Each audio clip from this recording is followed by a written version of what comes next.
ખ્યાલ આવી ગયો? ચાલો હવે બીજો દાખલો જુઓ. નીરજ, બીજામાં ધ્યાન આપજો. નીરજ તેના ઘરના ઓરડાના ભોંયતળિયે લાદી લગાવવા માંગે છે. ઓરડાનું માપ 8 ફૂટ ગુણ્યા 12 ફૂટ છે. ભોંયતળિયા પર લાદી જમી છે. લાદી એટલે કે પથ્થર અથવા ટાઇલ્સ, ગમે તે તમે લઈ શકો લાદીનો અર્થ. બરાબર, લાદી એટલે નીચે જડીએ તે પથ્થર જરો કે ટાઇલ્સ જરો. તો નીરજે એના ઘરના ઓરડામાં ભોંયતળિયા પર ટાઇલ્સ લગાવી છે. ઓરડાનું માપ, ટાઇલ્સ લગાવી હોય તો પહેલા આપણે ઓરડાનું માપ નક્કી કરવું પડે ને ઓરડાનું જેટલું માપ આવે એ પ્રમાણે આપણે કેટલી ટાઇલ્સ બજારમાંથી લેવાની એ નક્કી થાય. સમજ પડે છે? તો ઓરડાનું માપ આપ્યું છે 8 ફૂટ ગુણ્યા 12 ફૂટ. 8 ગુણ્યા 12 ફૂટનો ઓરડો છે. બરાબર, તો સૌથી પહેલા શું શોધવું પડે ખબર છે? ભોંયતળિયામાં ટાઇલ્સ લગાવવાની છે તો આપણે ઓરડાના ભોંયતળિયાનું ક્ષેત્રફળ શોધવું પડે. બરાબર, ભોંયતળિયાનું સપાટીનું શું શોધાય? આપણે શીખી ગયેલા છે. નીચેની સપાટીનું શું શોધી શકાય? ક્ષેત્રફળ. તો ઓરડાનું ક્ષેત્રફળ, ભોંયતળિયાનું ક્ષેત્રફળ બરાબર લંબાઈ ગુણ્યા પહોળાઈ. આ એનું સૂત્ર છે. ક્ષેત્રફળ શોધો એટલે પહેલા સૂત્ર લખી દેવાનું. ઓરડાનું ક્ષેત્રફળ બરાબર લંબાઈ ગુણ્યા પહોળાઈ 8 ગુણ્યા 12 એનું માપ છે. તમને આપેલું છે ઓરડાનું માપ 8 ફૂટ ગુણ્યા 12 ફૂટ. તો 8 ગુણ્યા 12 એટલે 12 × 96 ચોરસ ફૂટ. આપણને ઓરડાનું ભોંયતળિયાનું ક્ષેત્રફળ મળી જાય છે 96 ચોરસ ફૂટ છે. ભોંયતળિયું 96 ચોરસ ફૂટનું છે. હવે બજારમાં 3 પ્રકારની લાદી મળે છે. હવે જો બજારમાં જે પથ્થર જે ટાઇલ્સ લેવાનો છે એ કેટલા માપની મળે છે? જો 3 પ્રકારની મળે છે. 2 ફૂટ ગુણ્યા 3 ફૂટ. પહેલી ટાઇલ્સ 2 ફૂટ ગુણ્યા 3 ફૂટની મળે છે. પછી મળે છે 7 ફૂટ ગુણ્યા 4 ફૂટ અને પછી મળે છે 4 ફૂટ ગુણ્યા 5 ફૂટ.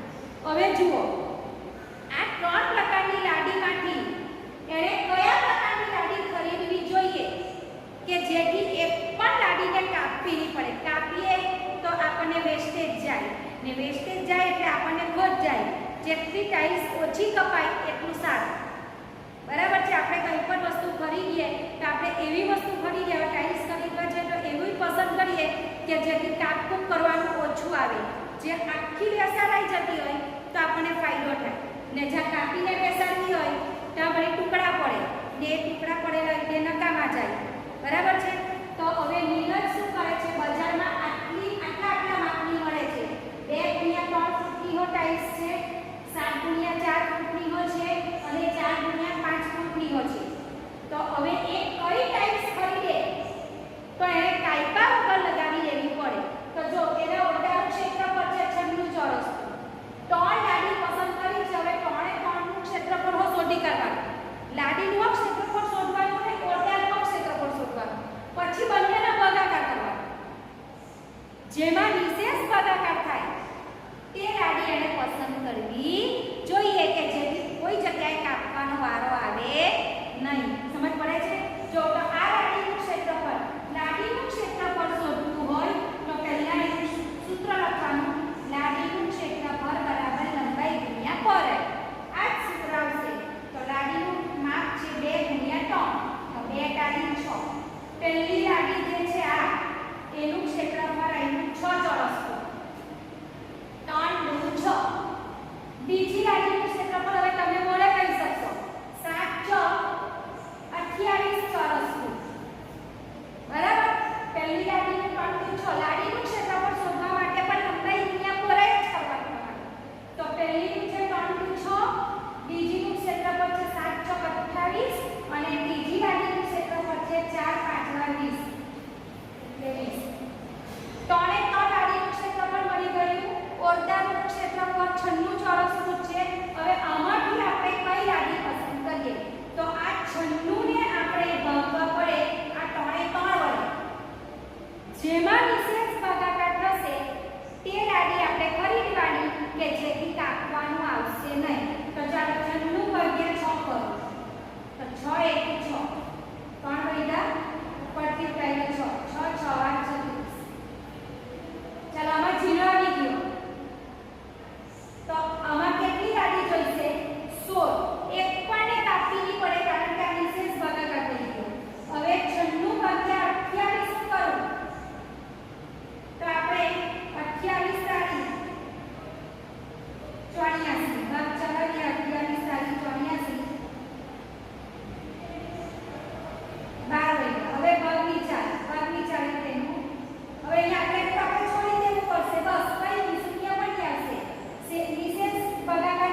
નિશેષ આવી જાય છે બરાબર નિશેષ ભાગાકાર થાય છે એટલે એના ભોંય તળિયા પર એને કેટલી લાડી લેવી પડશે 16 લાડી લેવી પડશે ને એ કયા માપની લેવી પડશે 2 × 3 ફૂટની આ માપની જો લાડી ખરીદશે તો 16 લાડી લેવી પડશે અને એક પણ લાડીને કાપવી પડે નહીં કાપ્યા વગર આખા ઓરડામાં લગાવી શકાશે ચાલો સમજ પડી બીજો દાખલો હવે આવો ત્રીજો દાખલો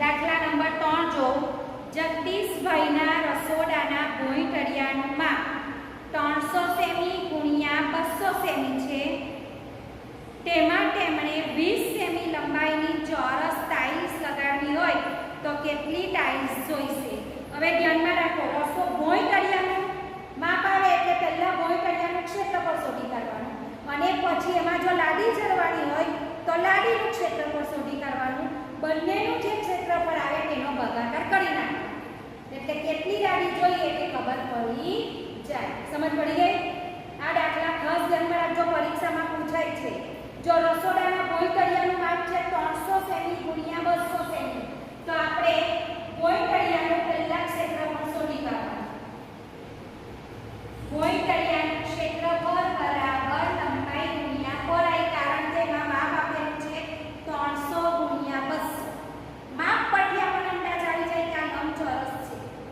બરાબર 300 હવે લખો લંબાઈ ગુણ્યા પહોળાઈ એટલે 300 × 200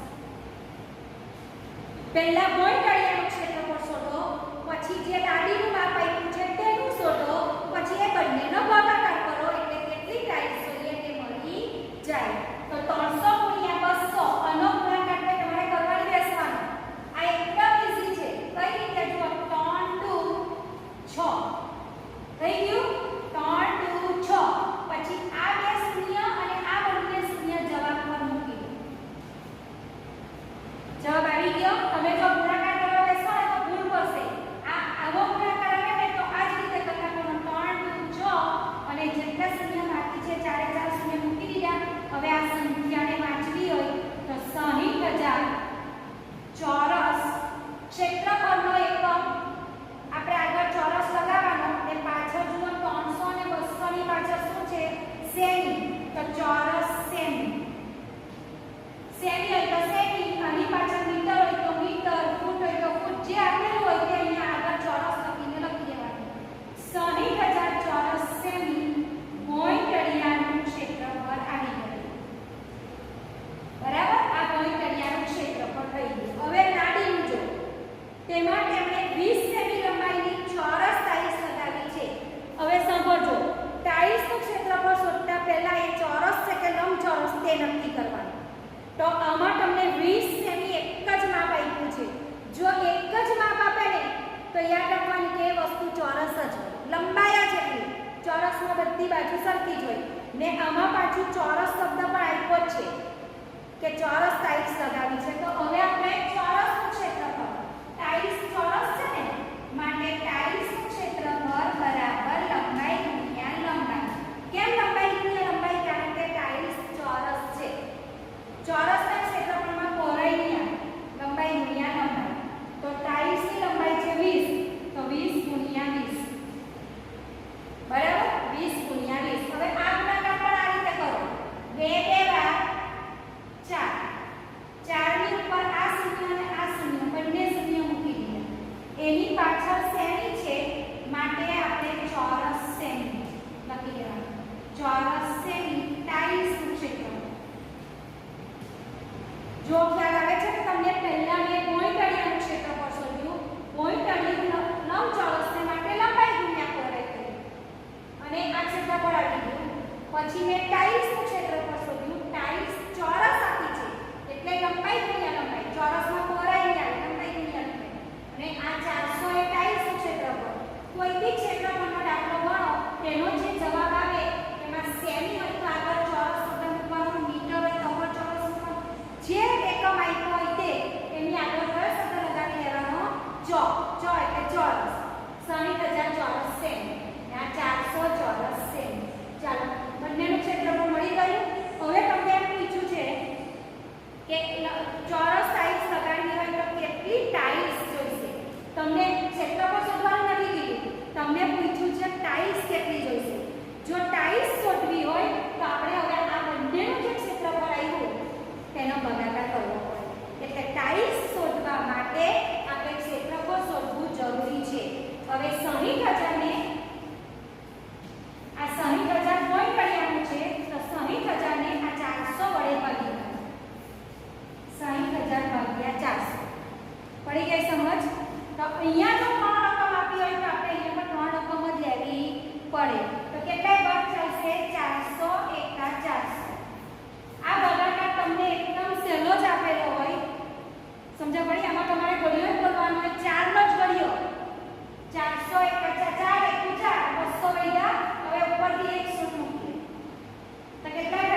24 લીટર, 36 લીટર અને 48 લીટર ડીઝલ ભરેલા 3 પંપ છે.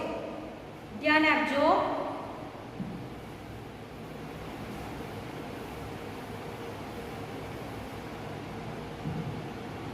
ડીઝલ ભરેલા પીપ છે.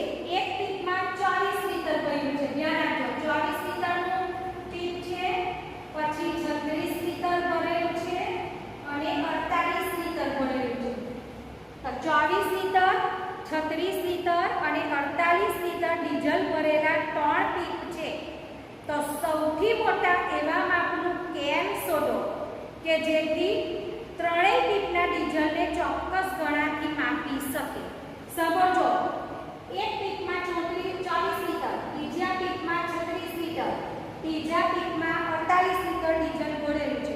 હવે આપણે એવું કેન લેવાનું છે, માપનું કેન, કે એ કેન પેઠા ભરીને રેડીએ તો 24, 36 ને 48 ત્રણે ત્રણના પેઠા સરખા માપે રેડાઈ જાય.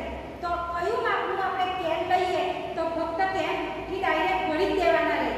તો એવા માપનું આપણે કેન શોધવાનું છે ને સૌથી મોટા માપનું. સૌથી મોટો મેં તમને પહેલા જ દાખલામાં સમજ પાડી કે સૌથી મોટું શોધવાનું હોય તો અવયવી નહીં મળે, અવયવ મળે. સૌથી મોટું શું મળશે? અવયવ. તો આપણે શું કરીએ? આ ત્રણે ત્રણના અવયવ લખી દઈએ.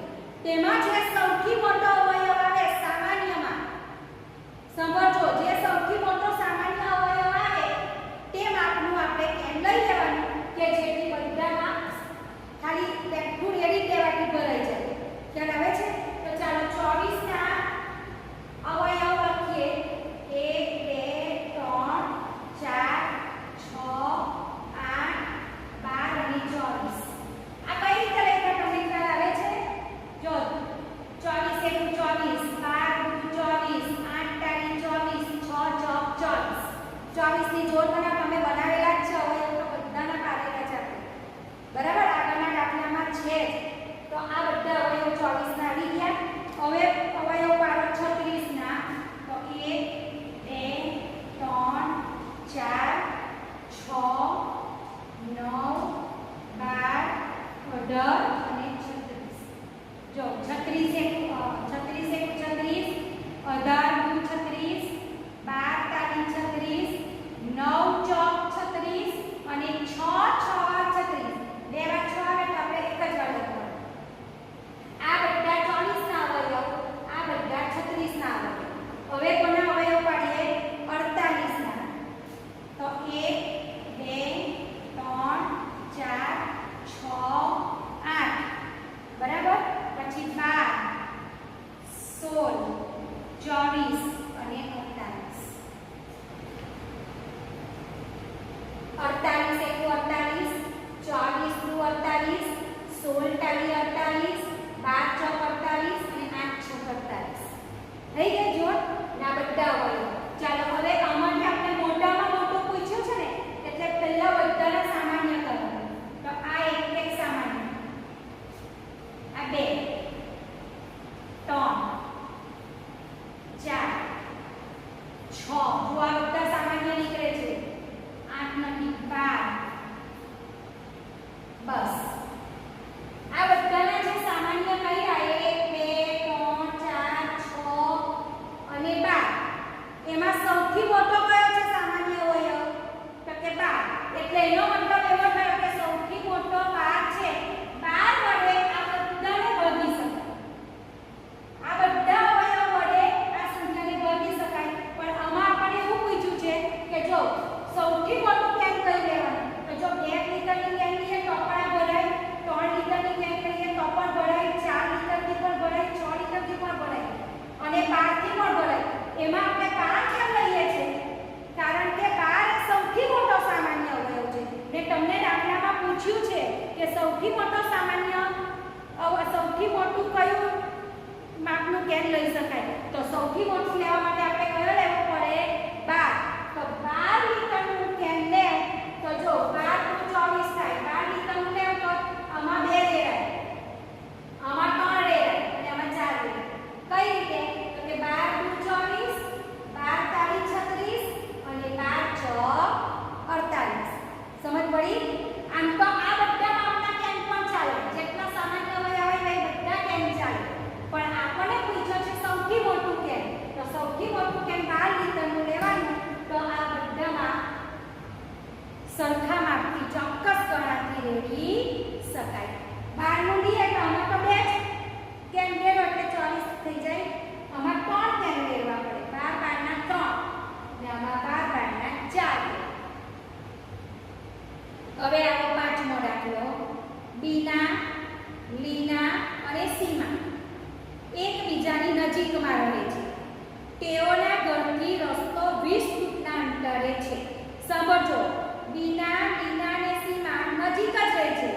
એમના ઘરેથી રસ્તો 20 ફૂટ દૂર છે. 20 ફૂટના અંતરે રસ્તો છે. તેઓએ ઘરથી રસ્તા સુધી લાદી લગાવવાનું નક્કી કર્યું. તેઓએ અલગ અલગ માપની લાદી ખરીદી. એ લોકોએ નક્કી કર્યું કે આપણા ઘરથી 20 ફૂટનો રસ્તો છે તો આપણે વચ્ચેના ભાગ પર લાદી લગાવી દઈએ. ને દરેક જણાએ પોતપોતાની મરજી મુજબ લાદી ખરીદી. અલગ અલગ માપની લાદી ખરીદી. જો તે લાદીઓને કાપ્યા સિવાય રસ્તા પર લગાડી શકાય તો તણે કયા કયા માપની લાદી ખરીદી હશે? કોઈએ કાપી નથી, બધાએ કાપ્યા વગર જ લગાવી ને બધાએ જુદા જુદા માપની લગાવી. તો કયા કયા માપની લગાવી હશે?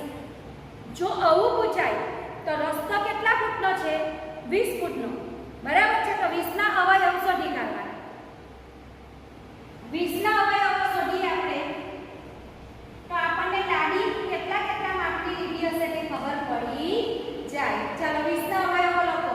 તો 20 20 એકુ 20, 10 દુ 20, 4 પંચા 20.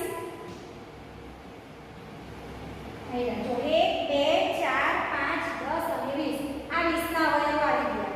એટલે એનો મતલબ શું થયો? 20 ફૂટનો રસ્તો છે ને 20 ને આ બધી સંખ્યા વડે ભાગી શકાય છે. આ બધી સંખ્યા વડે આ 20 ને ભાગી શકાય. આ અવયવ છે, અવયવો વડે સંખ્યાને વિશેષ ભાગી શકાય. ખ્યાલ આવી ગયો? તો હવે આપણે એવી લાદી એ લોકોએ લીધી છે કે ત્રણે ત્રણે કાપ્યા વગર જ લગાવી છે. તો કયા માપની લીધી હશે? તો કે ભાઈ જો કોઈ 1 ગુણ્યા 2 આ લાદી પણ લીધી હશે. કોઈએ 2 ગુણ્યા 4 માપનીઓ લીધી હશે તો બી કાપ્યા વગર જ લગાવી શકાય. કોઈએ 4 ગુણ્યા 5 માપની પણ લીધી હશે. બરાબર છે. કોઈએ 5 ગુણ્યા 10 ની પણ લીધી હશે. એટલે કે આમાંથી કોઈ પણ માપની લાદી લીધી હોય તો કાપ્યા વગર લગાવી શકાય. કારણ કે આ બધા એના અવયવ છે 20 ના ને આ બધી સંખ્યા વડે 20 ને ભાગી શકાય છે. તો કોઈ કે 1 ફૂટ ગુણ્યા 2 ફૂટની લાદી લીધી કે લંબાઈ 1 ફૂટ ને પહોળાઈ 2 ફૂટ એવી પણ ચાલે. કોઈએ 2 ફૂટ ગુણ્યા 4 ફૂટ એટલે 2 આ રીતે અને 4 આ. હવે 4 લખાઈને 2 પહોળાઈ ગમે તે રીતે લઈ શકે. અને કોઈ કે 4 ફૂટ ગુણ્યા 5 ફૂટની લાદી લીધી અથવા 5 ફૂટ ગુણ્યા 4 ફૂટની લાદી લીધી. બરાબર? તો આમાંથી કોઈ પણ માપની લાદી લીધી હશે તો કાપ્યા વગર લગાવી શકાશે. ખ્યાલ આવી ગયો? આમાં અલગ જવાબ પણ આવી શકે. 5 ગુણ્યા 4, 5 ગુણ્યા 10, 10 ગુણ્યા 5. આમાં કોઈ પણ જવાબ આવી શકે. અન્ય કોઈ પણ ત્રણે ત્રણ આ માપની પણ લઈ શકે અને આનાથી અલગ માપની, મતલબ આ જ અંકોમાંથી લેવાનું હોય. ખ્યાલ આવી ગયો? ચાલો તો આમાં ચોથા દાખલામાં અન્ય જવાબ પણ આવી શકે. બાકીના બધામાં તો કમ્પ્લીટ છે. હવે મેં તમને જે 11નો દાખલો કરાવ્યો એમાં જેટલા દાખલા છે બધા દાખલાનો પણ હું ફોટો મોકલાવું પછી જ તમે લખજો. કેમ કે આમાં ગણવા માટે તમને જગ્યા વધારે જોઈશે ને દાખલા તમે જાતે નહીં ગણી શકશો. હું મોકલાવું પછી તમે જોજો કે પછી ગણજો. પાછળથી ગૃહ કાર્ય એમાં જુઓ, એ તો અત્યારે થઈ જાય એવું છે. નીચે આપેલી સંખ્યામાંથી 60 જેનો અવયવ હોય તે સંખ્યા પર ગોળ કરો. બરાબર? જેનો અવયવી 60 આવે તે સંખ્યા પર ગોળ કરવાનો છે. તો હવે 25 ના ઘડિયામાં તો 60 નહીં આવે, 15 આવશે. 15 ચોક 60 એટલે 15 પર ગોળ કરો. 5 વડે પણ 60 ને ભગાશે એટલે 5 પર ગોળ કરો. 4 15 ચોક 60 થાય ને એટલે 4 પર ગોળ કરો. 3 ને પણ 3 વડે પણ 60 ને ભગાશે એટલે 3 પર ગોળ કરો. 12 પંચા 60 એટલે 12 પર આવશે.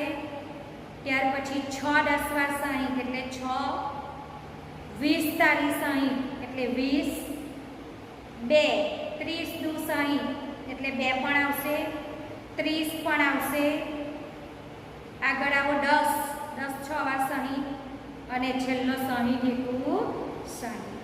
તો મેં જેટલા પણ બોર કરાવ્યું એ બધી સંખ્યાને આ બધી સંખ્યા વડે 60 ને ભાગી શકાશે. જુઓ 15, 5, 4, 3, 12, 6, 20, 2, 30, 10 અને 60. આ બધા 60ના અવયવો છે. આ બધી સંખ્યા વડે 60 ને ભગાય. દાખલા નંબર 2, નીચે આપેલી એવી જોડીમાં રંગ પૂરો કે જેમાં પછીની સંખ્યા આગળની સંખ્યાનો અવયવી હોય, ગુણક હોય. ચાલો જોડી આપી છે 4 ને 26, તો 26 એ 4નો અવયવી છે, તો કે 4ના ઘડિયામાં 26 નથી આવતા. આપણે બોલીએ 40 સુધીમાં 26 નથી આવતા, તો એ જોડીમાં રંગ નથી પૂરવાનો. હવે એની બાજુમાં જો 5 અને 60, તો 60 ને 5એ ભગાય એટલે આ જોડીમાં તમારે કોઈ પણ રંગ પૂરી દેવાનો, જે મનપસંદ રંગ છે. આમાં રંગ આપ્યો નથી, બંનેમાં 5માં અને 60માં તમારે રંગ પૂરી દેવાનો. હવે 25 અને 150, તો કે 25નો ઘડિયો બોલો તો 25 છંગ 150 થાય એટલે 150 ને 25 વડે ભાગી શકાય છે, માટે 150 એ 25નો ગુણક છે એટલે એમાં પણ રંગ પૂરી દેવાનો. 11 અને 77, તો 11 સત્તા 77 એટલે એમાં રંગ પૂરી દેવાનો. 9 અને 72, 9 8 વાર 72, બરાબર ઘડિયામાં જ આવી જાય છે એટલે બંનેમાં રંગ પૂરી દેજો. 6 અને 46, તો 6ના ઘડિયામાં 46 આવતા નથી, ભગાય જ નહીં 6 અને 46 ને 6 વડે. 8 અને 96, તો કે 96 ને 8 વડે ભગાશે, 12 × 96 થાય, બરાબર એટલે એમાં રંગ પૂરવાનો. 7 અને 39, તો ના 39 એ 7નો ગુણક નથી. 12 અને 84, 12 સત્તા 84 એટલે એમાં રંગ પૂરી દેવો, ભાગ ચાલે. દાખલા નંબર 3, એમાં ધ્યાન આપજો. નીચે આપેલી સંખ્યામાં 2ની અવયવી હોય તેવી સંખ્યામાં વાદળી રંગથી ગોળ કરો. ચાલો 2ની અવયવી એટલે 2નો ઘડિયો બોલતા જવાનો અને વાદળી રંગથી ગોળ કરતા જવાનો. 2 1 2, 2 2 4, 2 તાલી 6, 2 ચોક 8, 2 પંચા 10, 2 6 12, 2 7 14, 2 8 16, 2 9 18, 2 10 20, 2 10 20 એટલે ઘડિયો પૂરો થઈ ગયો. હવે 2 11 22, પછી 2 12 વાર 24, 2 13 વાર 26 અને 2 14 વાર 28 અને 2 15 વાર 30 એટલે કે 15 × 30. આટલા બધા 2ના અવયવી છે, તો એ બધા પર તમારે વાદળી રંગથી કરવાનું. પછી 3ના અવયવી હોય એમાં લીલા રંગથી, તો 3ના અવયવી એટલે 3નો ઘડિયો બોલતા જવાનું. 3 1 3, 3 2 6, 3 તાલી 9, 3 ચોક 12, તે જે જવાબ આવે તેની પર લીલા રંગથી રાઉન્ડ કરવાનું. ખાલી આમ જ કરી દેવાનું છે. જો દાખલા તરીકે 12 પણ કરવાનું છે, લીલા રંગથી લીલો રંગ લઈ આમ ગોળ કરી દેવાનું. પડી ગઈ સમજ? હવે ત્રીજામાં જુઓ શું પૂછ્યું છે, 6ની અવયવી. 6ની અવયવી એટલે કે 2 અને 3 બંનેની અવયવી હોય એવી સંખ્યામાં લાલ રંગ પૂરજો. એટલે છે ને તમારે આ દાખલામાં શું કરવાનું છે, ત્રીજાથી છેલ્લેથી શરૂઆત કરજો, લાલ રંગથી શરૂઆત કરજો તો ભૂલ નહીં આવશે. 2 અને 3 બંનેની અવયવી હોય એટલે કે 6ની અવયવી હોય તેમાં પહેલા લાલ રંગ પૂરજો. પહેલા લાલ રંગ જ પૂરજો. 6ની અવયવી કઈ કઈ, તો 6 1 6, 6 2 12, 6 તાલી 18, 6 ચોક 24 ને 6 પંચા 30. આમાં પહેલા લાલ રંગ કટે, પછી તમે લીલો રંગ કરો અને પછી પહેલો વાદળી રંગ કરજો. કેમ કે જેમાં લીલો રંગ આવી જાય છે, જેમાં વાદળી રંગ આવી જાય છે ને એમાં પાછો લાલ પણ આવશે. કારણ કે જો 2ની અવયવી હોય તે 6ની પણ અવયવી હોય અને 3ની અવયવી હોય તે 3ની અવયવી હોય એ પણ 6ની અવયવીમાં આવશે. બરાબર? અમુક સંખ્યા એવી આવશે કે જે 2ની અને 3ની પણ અવયવી છે અને 6ની પણ અવયવી છે. એટલે તમે એકવાર રંગ કરી દેશો ને તો પાછું છેકવું પડશે. એના કરતાં તમે છેલ્લેથી શરૂઆત કરજો તો ભૂલ નહીં થાય, છેકછાક નહીં થાય તમારી. તમે એક કામ કરજો, પહેલાં લાલ રંગ 6ની અવયવી જેટલી છે એની પર લાલ રંગ કરી દેજો. 6 1 6, 6 2 12, 6 તાલી 18, 6 ચોક 24 ને 6 પંચા 30. આની પર લાલ રંગથી ગોળાકાર કરી દો. કઈથી કરજો? આ 6 લખાય હોય ને એની પર લાલ કલરથી આખું કામ કરજો. અંદર દોરવાની જરૂર નથી. ત્યાર પછી તમે 3 ની અવયવી શોધજો, તેની પર લીલા રંગથી કરજો. હવે જેની પર લાલ આવી ગઈ 3 ની અવયવીમાં 6 પર આવશે, તો આની પર લાલ આવી ગયો તો એમાં પાછો લીલો નહીં કરવાનો, જવા દેવાનો. બરાબર? એની પર એકવાર લાલ આવી ગઈ પછી એને નહીં કરતા. હવે 3 ની અવયવીમાં 12 આવે પણ એ 12 પર તમારે પાછું લીલો રંગ નહીં કરવાનો, કારણ કે 6 ની અવયવીમાં લાલ થઈ ગયું છે. બરાબર? અને પછી 2 ની અવયવીમાં વાદળી રંગ કરજો. ચાલો, એટલે અહીંયા આપણી સ્વાધ્યાય પોથી પૂરી થઈ જાય છે. છઠ્ઠું પ્રકરણ, છઠ્ઠા પ્રકરણની સ્વાધ્યાય પોથી અહીંયા આપણી પૂરી થઈ જાય છે. હવે હું જે પ્રમાણે વિડીયો આવશે તે પ્રમાણે તમને દાખલા પણ ફોટા પાડીને ગણવા માટે મોકલીશ. જેટલા દાખલા તમને ફોટો પાડીને મોકલું એટલા દરરોજના તમારે સ્વાધ્યાય પોથીમાં કમ્પ્લીટ કરી દેવાના. છેલ્લું પૂરું થાય પછી હું દાખલા તમને નોટમાં ગણાવીશ અને નોટમાં કયા દાખલા લખવાના છે તે પણ સૂચન લખીને મોકલીશ. સમજ પડી? અહીંયા આપણી સ્વાધ્યાય પોથી પૂરી થાય છે. દરેક વિડીયો સાથે જેટલા દાખલા ગણવાના હું આપું છું, ફોટા મોકલું છું, એટલા તમારે રોજના રોજ ગણી જ કરવાના. ત્યાર પછી આપણે 7મું પ્રકરણ ચાલુ કરીશું.